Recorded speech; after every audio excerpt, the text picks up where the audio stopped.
నమస్తే. Spiritual, motivation, educational వీటికి సంబంధించి ఇంటర్వ్యూస్ ఇవ్వదలుచుకున్న వాళ్ళు కింద నంబర్ కి కాంటాక్ట్ చేయండి. నమస్తే, వెల్కమ్ టు అవర్ ఛానల్. నేను పద్మిని. ప్రస్తుతంతో పాటు ప్రముఖ ఆధ్యాత్మికవేత్త, వాస్తు జ్యోతిష పండితులు, లలిత ఉపాసకులు, వాస్తు జ్యోతిష శిక్షణ నిపుణులు బ్రహ్మశ్రీ నానాజీ పట్నాయక్ గారు మనతో పాటు ఉన్నారు. మాట్లాడదాం. నమస్కారం సార్. శ్రీమాత్రే నమః. కలియుగ ప్రత్యక్ష దైవం శ్రీ వెంకటేశ్వర స్వామి మనం దర్శనం చేసుకుంటే ఆ మూల విరాట్ని చెయ్యి కిందకి పాదాలని చూపిస్తూ కనపడుతూ ఉంటుంది. దాని అర్థం పాదాలకి నమస్కరించుకోమని, అంతే కదా సార్? అయితే ఎవరైనా పెద్దవాళ్ళు కూడా మనకి మన గురుతుల్యులు కానీ లేకపోతే పెద్దవారు ఎవరైనా కూడా మనం ఖచ్చితంగా పాదాలకి నమస్కారం చేయటం అనేది మనకు తెలిసినటువంటి విషయమే. అయితే ఈ నమస్కారం చేసే విషయంలో రకరకాల అభిప్రాయాలు ఉన్నాయి. ఎవరైతే ఉపాసన పరులు మీలా ఉపాసన పరులు ఉంటారో వాళ్ళు కాళ్ళని ముట్టుకోనివ్వరు. ఎందుకంటే శక్తి అంతా పాదాల్లో ఉంటుంది, ఎంతో కొంత ట్రాన్స్ఫర్ అయ్యేటటువంటి పరిస్థితి ఉంటుంది అని చెప్పి. అలాగే ఈ స్వామీజీలు కానీ వాళ్ళని కూడా అసలు ముట్టుకోనివ్వరు. జనరల్గా కూడా వాళ్ళు ఎవరిని ముట్టుకోనివ్వరు. పాదాలలో ఉంటుందా సార్ శక్తిని? మరి దండం పెట్టుకునేటప్పుడు వాళ్ళ శక్తి మనకి రావటమా, మన శక్తి వాళ్ళకి వెళ్ళటం, ఇట్లాంటి ఎక్స్చేంజ్లు ఉన్నప్పుడు మనం పాదాలకి నమస్కారం చెయ్యాలి అన్న ఉద్దేశం ఉన్నప్పుడు ఎలాంటి జాగ్రత్త తీసుకోవాలి? అసలు నమస్కారం ఎలా చేయాల్సి ఉంటుంది సార్? శాస్త్రాల్లో మనకు చెప్పినటువంటిది ఏమిటంటే ఇట్లా క్రాస్లో కుడి చేయి పైకి ఎడం చేయి కింద క్రాస్లో ముట్టుకోవాలి. అప్పుడు ట్రాన్స్ఫర్ అవ్వదు, అంతేనా? బ్యాలెన్స్డ్గా వెళ్తుంది. బ్యాలెన్స్డ్గా వెళ్తుంది ఒకటి. ఇంకోటి వీలైనంత మట్టుకు పాదాలు ముట్టుకోకుండానే నమస్కరించాలి. ఎందుకు అంటే అదేదో వాళ్ళకేదో పోతుందని కాదు. వీళ్ళు గనక ఏదైనా కొన్నిసార్లు ఎలా ఉంటుందంటే వీళ్ళలో తెలియకుండానే ఏదైనా అశుచి కొన్ని ఎంటర్ అవుతుంటాయి మనకు తెలియకుండా. వీళ్ళకి ఇబ్బంది కలగకుండా ఉండడానికి, వాళ్ళకేదో పోతుందని కాదు, ఎనర్జీ ఏదో వెళ్ళిపోతుందని కాదు. అయితే కొంతమంది ఏంటంటే వీళ్ళకి గనక తట్టుకునే శక్తి లేకపోతే కూడా ఇబ్బంది అవుతుంది ఆ ఎనర్జీని. ఎందుకంటే ఆ ఉపాసన చేసే వ్యక్తి దశమహా విద్యలు లేకపోతే కొంచెం తీవ్రమైన సాధనలు చేస్తున్నారు అనుకోండి, ఎనర్జీ ఒక్కోసారి, ఎందుకంటే మీరు దూరం నుంచి మనసుని ధ్యానం పెట్టి దూరం నుంచి పెట్టుకున్నా వాళ్ళ అనుగ్రహం వస్తుంది. కానీ టచ్ చేసినప్పుడు మాత్రం ఏమవుతుందంటే ఒక్కొక్కసారి వీళ్ళల్లో ఆ శక్తి లేనప్పుడు వీళ్ళకి ఏదైనా ప్రాబ్లం రావచ్చు. అందుకని ముట్టుకోకూడదు అంటారు ఒరిజినల్గా. రెండవది ఏంటంటే ఇక్కడ మనకి పాదాల్లోనే మీరు అన్నట్టుగా నిజంగానే వాళ్ళ ఉపాసనా శక్తి దాగి ఉంటుంది, అందులో ఎటువంటి సందేహం లేదు. అందుకే చూడండి, ఎవరి జాతక చక్రంలో అయినా సరే 12వ స్థానం కనుక పాడైతే వాళ్ళకి 12వ స్థానం అంటే పాదస్థానం, గురువుల నుంచి వచ్చే అనుగ్రహం తగ్గుతుంది. ఓకే, అంటే గురువు నుంచి ఏదైతే మనం వాళ్ళకి అనుగ్రహం రావాలో తగ్గుతూ ఉంటుంది. పాడవడం అంటే 12వ స్థానం ఏంటి సార్? 12వ స్థానాధిపతి పాపకత్తెరలో పడడం కానీ పాపగ్రహ సంబంధంతో కలిగి ఉండడం, ఇట్లాంటివన్నీ కూడా. ఎందుకంటే గురువు యొక్క విద్య అనేటువంటిది మనకి 12వ స్థానంలో ఉంటుంది. గురువు మనకిచ్చే విద్య, గురువు యొక్క అనుగ్రహము, గురువు ఇచ్చే క్షేమంగా ఉండండి అని చెప్పిచ్చే దేవన 12వ స్థానంలో, మన 12వ స్థానంలో ఉంటుంది. అందుకని ఎందుకు గురువు అంటే 9వ స్థానం, 9 నుంచి 4 అనేది మన 12, ఈ జాతకుడు యొక్క 12వ స్థానం. అందుకే అది పాడవుతుందని చెప్తూ ఉంటారు, గురువు ఇచ్చేటువంటి కటాక్షము, విద్య, ఇవన్నీ కూడా. అయితే ఇక్కడ చాలా ఉన్నాయమ్మా. ఎలా అంటే చెప్తాను చూడండి. చాలామంది తెలియక ఇది ఒక చిన్న తప్పు చేస్తుంటారు. ఈ తప్పు ఎవరు చేయకూడదు. ఏదైనా ఆలయానికి, క్షేత్రానికి వెళ్తాం కదా, వెళ్ళినప్పుడు అక్కడ ఎవరో కనిపిస్తారు, వెంటనే వాళ్ళ పాదాలు మీద పడతారు. అసలు ఎప్పుడు కూడా పొరపాటును కూడా ఆలయాల్లో వీరిని పాదాలు నమస్కరించుకోవడం చేయకూడదు. ఎందుకంటే అక్కడ మెయిన్ ఉన్నది భగవంతుడు, అతనే చేసుకోండి. బయటకు వచ్చిన తర్వాత కావాలంటే చెయ్యండి, తప్పు కాదు. రెండవది ఏంటంటే చాలా మందికి తెలియక ఆలయంలో ప్రదక్షిణాలు చేస్తారు. ఏది గుడి చుట్టూ ప్రదక్షిణం చేయడం కాదు, ఆత్మ ప్రదక్షిణ. మనకి వాళ్ళ చుట్టూ వాళ్ళు ప్రదక్షిణం చేయాలి, అది చేయకూడదు. ఆలయంలో చాలా మంది తెలియక చేస్తుంటారు. మనసులో అనుకోవాలి తిరిగినట్టుగా, ఆత్మ ప్రదక్షిణ చేయాలి. ఓకే, ఏదైనా అర్చన చేసుకున్నప్పుడు ఆత్మ ప్రదక్షిణ చేసుకోండి అని అంటారు, చేసుకోకూడదా? తిరగకూడదు. విజువల్ అంటే ఇమాజినేషన్ లో తిరిగినట్టుగా భావించాలి, కానీ తిరగకూడదు అని శాస్త్రంలో ఉన్నటువంటి విషయం ఇది. చాలా మంది తెలియక ఈ మధ్య చేస్తున్నారు. నేను చెప్తున్నాను, ఏ టెంపుల్కి వెళ్ళి చేయకూడదు బాబు, శాస్త్రంలో ఉందని.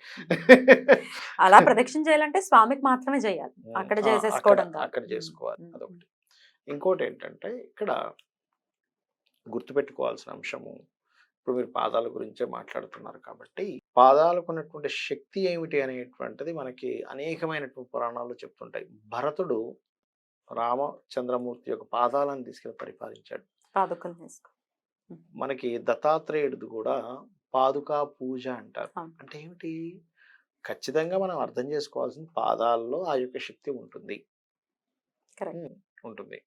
అయితే శాస్త్రాల్లో మీకు ఎన్ని దోషాలు ఉన్నా గుర్తుపెట్టుకోండి, ఎన్ని జాత చక్రంలో పలానా దోషం ఉందండి, ఆ దోషం ఉందండి, ఈ దోషం ఉందండి అంటుంటారు కదా, ఇవన్నీ కూడా ముఖ్యంగా ఏ రకంగా పోతాయని చెప్పబడిందంటే తల్లిదండ్రుల్ని నమస్కరించుకోవడం ద్వారా పోతాయి. తల్లి పాదాలు తండ్రి పాదాల మీద నమస్కరిస్తే మొట్టమొదటిగా పోయింది వాళ్ళ అనుగ్రహంతో పోతుందటమ్మా. అద్భుతం. ఇంకా అక్కడ ఇక్కడ ఆ పాదాలను ఈ పాదాలను పట్టుకోవాల్సిన అవసరం అది లేదు. మనకి చాలా స్పష్టంగా గణపతే చెప్పాడు.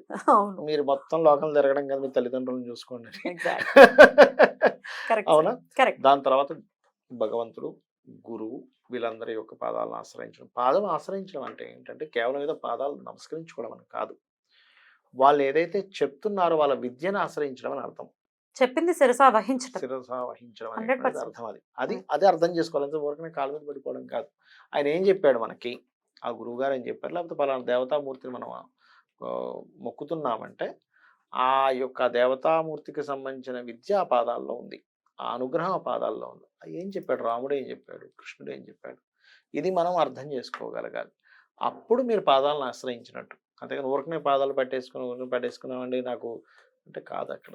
చిన్న చిన్న విషయాల్ని కూడా మన పెద్దవాళ్ళు పూర్వీకులు ఎంత చక్కగా ఇంకల్కేట్ చేశారు అనేది చాలా ఆశ్చర్యం అనిపిస్తుంది. అవును. ఎవరికైనా మన పాదం టచ్ అయింది, తగిలింది అంటే వెంటనే దండం వెంటనే పెడతాం. దండం పెడతాం. అరే అవును. మనకి తగిలింది, అలా తగలకూడదు తగిలింది, అవును. కాలు అని చెప్పి. అవును.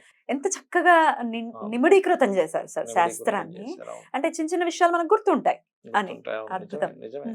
100% మీరు కరెక్ట్ ఇప్పుడు అది. చెప్తుంటే నాకు అది స్ట్రైక్ అయింది. ఇంకోటి ఏంటంటే హా. చేతులు అనేటువంటివి ఏమిటి అంటే దారిద్ర్యానికి సంకేతం, ధైర్య సాహసాలకి సంకేతం. తృతీయ స్థానం కదా, మూడో స్థానం. అందుకే మనం దరిద్ర పని చేసిన చేత్తోనే చేస్తాం, మంచి పని చేసిన చేత్తోనే చేస్తాం అంటే చెప్తున్నారు అది మీకు. అంటే ఎవరినైనా కొట్టినా అవును. బాధించిన చేత్తోనే, ఎవరికైనా అన్నం పెట్టినా చేత్తోనే. Correct. అందుకే ఈ చేతులకి శాస్త్రాల్లో ఏం చెప్పారంటే దారిద్రము చెప్పారు, ధైర్యము చెప్పారు, సాహసము చెప్పారు, పరాక్రమము చెప్పారు. ఈ ఈ దారిద్రం పోవాలంటే ఆ పాదాలను స్పర్శించినప్పుడు ఆ. దారిద్రం పోతుంది. ఎంత ఇంటర్లింక్డ్. ఇంటర్లింక్డ్. ఇంకోటి స్త్రీకి పర్టికులర్గా చెవుల కమ్మల్లో ఇచ్చాడు దారిద్రం పోయేటువంటి యోగాన్ని. అందుకే స్త్రీ ఎప్పుడు కూడా పురుషుడికి అంటే భర్తకి చెవులు కమ్మలు లేకుండా కనబడకూడదు. కనీసం తాటి సంబంధించిన పుల్ల. పుల్లైనా పెట్టుకోవాలంటారు. అవును. ఎంత మంచి మంచి పెద్దవి పెట్టుకుంటే భర్తకు అంత భాగ్యం అని చెప్తారు. ఎందుకంటే స్త్రీ యొక్క తృతీయ స్థానం ఈజ్ పురుషుడి యొక్క భాగ్యస్థానం. ఓకే. అందుకని మనకి పాదాలకు నమస్కరించుకోవడం. ఇందులో ఎందుకు తల్లిదండ్రులకే చెప్తారు ముఖ్యంగా అంటే, ఏ తల్లైనా ఏ తండ్రి అయినా మొట్టమొదటిగా వాళ్ళు ఎవరు బాగుండాలని కోరుకుంటారంటే పిల్లలే బాగుండాలని కోరుకుంటారు. కాబట్టి మనసు నుంచి మనస్ఫూర్తిగా విశ్వసిస్తారమ్మ వాళ్ళు. అవును సార్. అంత విషు తర్వాత ఇచ్చేది భగవంతుడే. ఎందుకంటే భగవంతుడి రూపంలో వీళ్ళు ఉన్నారు ఇక్కడ. భగవంతుడు వేరు, తల్లిదండ్రులు వేరు కాదు. భగవత్ స్వరూపులే తల్లిదండ్రులుగా వచ్చారు కాబట్టి వాళ్ళు ఇచ్చే అంత అనుగ్రహం ఇంకెవరు ఇవ్వరు. ఇది మనం అర్థం చేసుకుంటే ఎందుకు పాదాలైనా తల్లి అయితే 100% సార్. కొంతమంది జాతకాల్లో మరి ప్రారంధం ఏమో తెలియదు కానీ తండ్రి యొక్క తండ్రి కూడా అదే లెవెల్లో ప్రేమ అనేది ఖచ్చితంగా ఉంటుంది. కానీ కొంతమంది మాత్రం బాధ్యత రహితంగా ఉంటారు తండ్రులు ప్రత్యేకించి. అది ఎవరి ప్రారంధం సార్? పిల్లవాడి ప్రారంధమా, వాడి దౌర్బల్యం? అంటే మీరు తండ్రి కోణంలో చూశారు. నేను తల్లితో కూడా ఇబ్బందులు పడ్డ వాళ్ళని చూశాను. ఎందుకు వస్తుంది అంటే శాస్త్రంలో మాతృదోషము, పితృదోషం అని ఉంటాయమ్మా. అంటే పితృదోషాలు ఉన్నప్పుడేమో తండ్రి ద్వారా ఇబ్బంది పడతాడు. అంటే ఎన్ని రకాలుగా ఉంటుంది అంటే, ఒకటి మంచి ఫాదర్ లేడు, ఆయన బాధ్యత రహితంగా తాగి తిరిగి కుటుంబాన్ని పట్టించుకోవట్లేదు, ఆ రకంగానే ఉంటుంది. లేదా తండ్రి ఉంటాడు కానీ ఆయన పరిస్థితి బాగోక ఆయన బాధ్యత ఈయన మోయాల్సి వస్తుంది. ఇవన్నీ ఎందుకు జరుగుతాయంటే ఇతను తండ్రికి సంబంధించిన పూర్వజన్మలో ఏదో తప్పు చేశాడు, అందుకని ఈ కర్మ. అలాగే తల్లి విషయంలో కూడా ఉంటుంది. మాతృదోషాలు ఉన్నాయి జాతకంలో. నేను చాలా మంది చూసేవండి, మీకు అసలు 1,00,000 మందిలో ఒకరికి అయ్యేటువంటిది మీకు జరుగుతుంది బికాజ్ ఆఫ్ మీ తల్లితో మీకు పడదంటే అవునండి అంటారు. ఎందుకంటే మాతృదోషము, పూర్వజన్మలో నువ్వు ఎవరిదైనా మనసు బాధ పెట్టావా, జల సంబంధించిన దోషాలు చేసినా, తల్లితో మీరు సరిగ్గా ఇబ్బంది పెట్టిన, తల్లిని ఎక్కువ ఇబ్బంది పెట్టిన మాతృదోషం ఏర్పడుతుంది. అందుకని ఈ జన్మలో తల్లి ద్వారా ఈయన ఇబ్బంది పడతాడు. నేచురల్ గా తల్లికి ప్రేమ ఉంటుంది కదా సార్, కడుపులో నుంచి వస్తుంది. జాతకాలతో సంబంధం ఉండి ఆ ప్రేమ వస్తుందా? అలా కదా. ఇక్కడ తల్లికి స్వతహాగా ఉండేది ప్రేమమూర్తి, ఇంకా అందులో ఎటువంటి డౌట్ లేదు. కానీ ఇతను కర్మ అనుభవించాలిగా. అనుభవించిన 4 పిల్లలు ఉన్నా కూడా ఈ పిల్లల మీద ఎందుకో తెలియకుండా మిస్అండర్స్టాండింగ్స్ పెరుగుతాయి. అని మిగతా ముగ్గురితో బానే ఉన్నారు కదా! మరి ఎందుకు ఇలా జరుగుతుందంటే బికాస్ ఆఫ్ కర్మ. అది.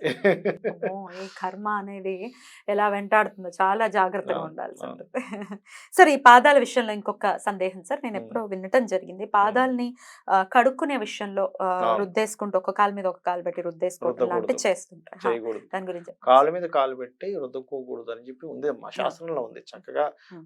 మనం హ్మ్. వేసుకుంటాం. హ్మ్. చేత్తో చేత్తో చేసుకోవాలి. రుద్దుకోవాలి. పాదంతో పాదం చేయకూడదంటారు. ఎలా సార్ ఇప్పుడు బాగా లావుగా ఉన్నారనుకోండి. వాళ్ళకి కష్టం అందదు గదా! కదా! అప్పుడు వాళ్ళ పరిస్థితి ఏంటి? అందరూ ఇంకేదో ఈ గట్టు మీద కాలు పెట్టుకొని రుద్దుకుంటారు. రుద్దుకోవాలి అంతే అంతేగాని అంతకు కాలు మించి మీద కాలు పెట్టి రుద్దేయకూడదు. చేయకూడదంటారు. చేయకూడదంటారు. హ్మ్. హ్మ్. హ్మ్. ఎందుకు చేయకూడదు అంటే దానికి పర్టిక్యులర్‌గా 12థ్ హౌస్ పాడవ్వడానికి ఛాన్సెస్ ఎక్కువగా హ్మ్. ఉంటాయమ్మా. హ్మ్. హ్మ్. ఇవన్నీ జాగ్రత్తలు తీసుకోవాలి. దండం చాలా మంది అంటే ఔట్ ఆఫ్ రెస్పెక్ట్ వస్తుంది. దండం అవును. పెట్టడం అంటే హ్మ్. ఎవరికి పడితే వాళ్ళకి పెట్టం కదా! అవును. రెస్పెక్ట్ ఇక్కడ ఉంటేనే దండం పెట్టాలి వస్తుంది. అని అనిపిస్తుంది. అవునవును. ప్రణిపాతం చేయాలి అని అనిపిస్తుంది. అనిపిస్తుంది. ముట్టుకో అనేది నిజంగా ఇందులో పుట్టటం మన అదృష్టం. అంతే. Right sir. Thank you so very much sir. నమస్తే. శ్రీమాత్రే నమః.